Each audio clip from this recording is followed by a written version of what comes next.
La invención de la rueda hace muchos siglos fue un hito porque supuso un sistema de locomoción relativamente sin rozamiento. Por su propia naturaleza, una vez que echa a rodar, la rueda sigue rodando.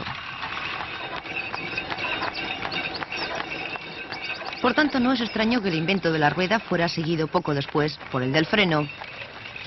El principio es muy sencillo: hacer que una pieza fija haga presión contra la rueda móvil. Esto generaba un rozamiento que iba parando la rueda.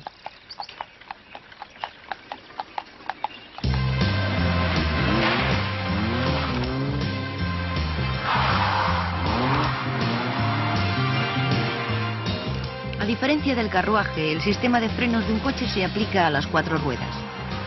Esto hace que la frenada sea más potente y mejor equilibrada. Pero para conseguir esa potencia, el sistema de frenos tiene que permitir cierto movimiento del coche y contar con su peso.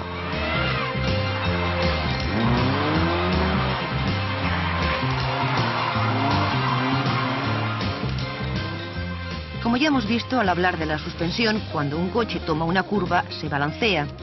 Su peso se nota más en las 2 ruedas exteriores, desplazándose desde las interiores.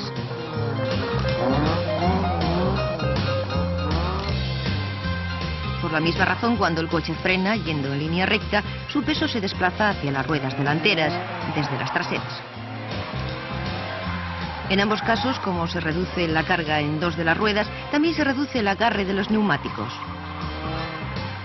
Si se aplican los frenos, existe el peligro de que esas ruedas se bloqueen y los neumáticos pierdan el agarre. Una vez perdido, la frenada no tiene efecto y el conductor puede perder el control del coche. Después veremos cómo tiene en cuenta el peso el sistema de frenos y cómo reduce o incluso elimina el bloqueo de las ruedas. Veremos también cómo se amplía la fuerza sobre el pedal del freno y se transmite a los frenos. Pero empecemos por ver cómo son los frenos. Hay 2 tipos básicos de frenos. El freno de tambor es el más antiguo, pero todavía se monta en las ruedas traseras de muchos coches.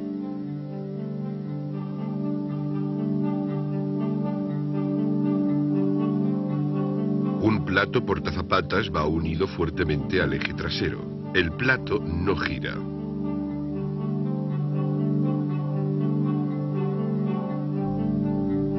Un componente del freno es un pequeño cilindro hidráulico con 2 pistones.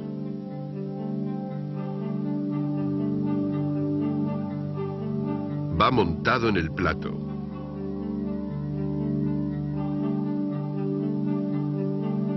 Al cilindro llega el líquido de frenos a través de un tubo.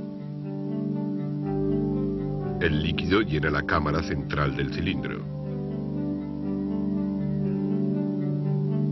El freno lleva 2 zapatas, como medias lunas de metal con forros especiales, colocadas también en el plato, una a cada lado del cilindro hidráulico. Cuando se pisa el pedal del freno, el líquido a presión empuja los pistones y por tanto las zapatas hacia afuera. Al soltar, suelta el pedal. Unos muelles devuelven las zapatas a su posición original. El tambor del freno tiene un eje central que en este caso va atornillado al plato. El tambor encaja alrededor de las zapatas. También en este caso, la rueda se coloca en los vástagos del tambor y el eje permite que el tambor y la rueda giren. Cuando se pisa el freno, los pistones hidráulicos empujan las zapatas contra la superficie interior del tambor, frenando tanto el tambor como la rueda. Los frenos de tambor tienen una limitación.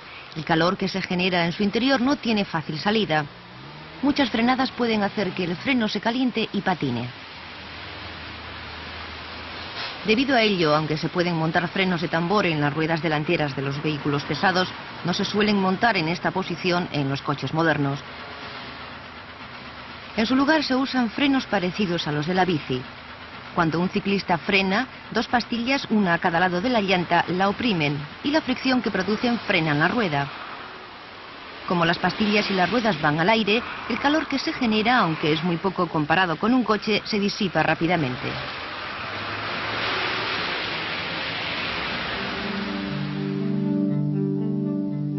Los frenos de disco de un coche funcionan de modo parecido. Pero las pastillas de los frenos no oprimen la rueda, sino un disco especial que gira con ella. El disco se monta sobre el cubo en los vástagos de la rueda. Las pastillas de freno, también un soporte metálico con un forro especial, se montan a los dos lados del disco, generalmente delante y a veces detrás del mismo. También hay un portapinza que ayuda a situar las pastillas. Y sobre el que va también la pinza. La pinza cubre el portapinza, las pastillas y parte del disco. El líquido de frenos llega a la pinza por un tubo. Dentro de la pinza hay un pistón, en este caso algunas veces dos. Al pisar el pedal del freno llega al pistón líquido a presión y el pistón empuja la pastilla interna contra el disco. El líquido empuja la pieza por el otro lado y esta a la pastilla externa.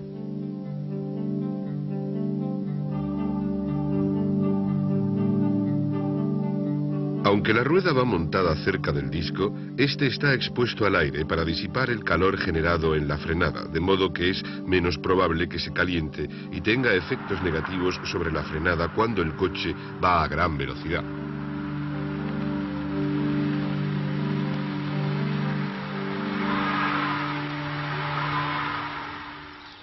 En los coches modernos, el sistema empleado para transmitir el esfuerzo del conductor sobre el pedal del freno a los propios frenos es casi siempre hidráulico. Como los líquidos son prácticamente incomprimibles, no se puede meter 101 litros de agua en un depósito de 100 litros, la presión de líquido en un tubo se transmite como si fuera una barra de metal. Pero el tubo se puede doblar y torcer, pudiendo pasar entre muchos otros componentes. También se puede dividir en una red de tuberías, pero la potencia hidráulica, la presión, siguen siendo las mismas en cualquier punto de la red.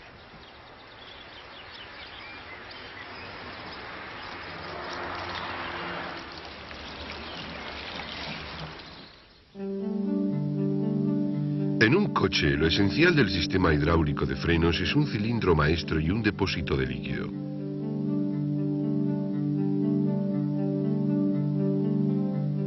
Los tubos o latiguillos del líquido de frenos van del depósito a los pistones hidráulicos que hemos visto que lleva cada freno.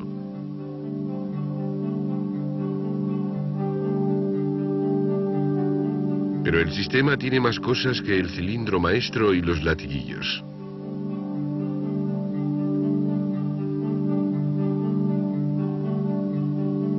El pedal del freno, situado al lado de los otros pedales, acciona una barra metálica que traspasa el salpicadero.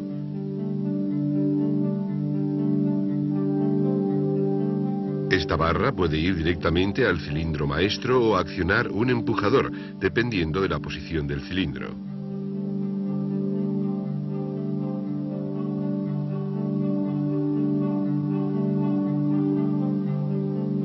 Los coches más modernos llevan un servofreno unido al extremo del empujador. Enseguida echaremos un vistazo al servo. El pedal del freno y el empujador actúan sobre otra barra que pasa por el centro del servofreno. Este servofreno está unido a la entrada múltiple del motor por medio de un tubo.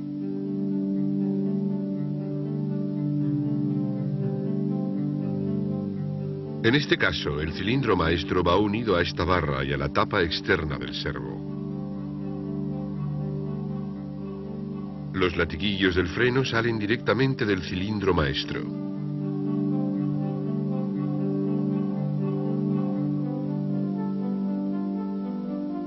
El sistema se completa con el depósito del líquido de frenos que lo envía directamente al cilindro maestro. Es solo un depósito porque cuando el sistema funciona, el cilindro maestro y todos los latiguillos están siempre llenos de líquido. Este tipo de cilindro maestro, llamado cilindro principal doble, contiene dos muelles y dos pistones. El pistón entre los dos muelles está suelto, es decir, flotante. Divide al cilindro maestro en dos cámaras, cada una con un muelle y llena de líquido de frenos que llega del depósito. De cada cámara salen dos circuitos, en este caso uno que va a un freno delantero y otro al trasero. Cuando se pisa el pedal del freno, el primer pistón empuja al líquido. El pistón flotante equilibra la mayor presión entre las dos cámaras del cilindro.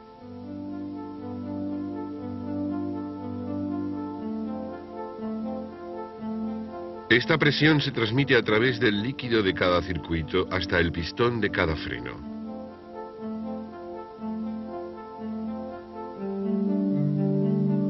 Como hemos visto, estos pistones accionan los frenos delanteros de disco y los traseros de tambor.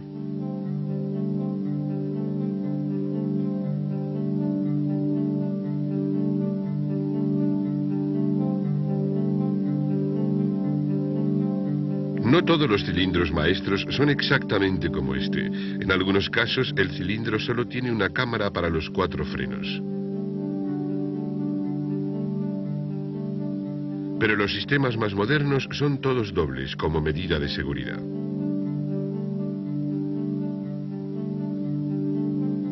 Si fallara, por ejemplo, la cámara de los frenos delantero derecho y trasero izquierdo, todavía funcionarían los otros 2 frenos.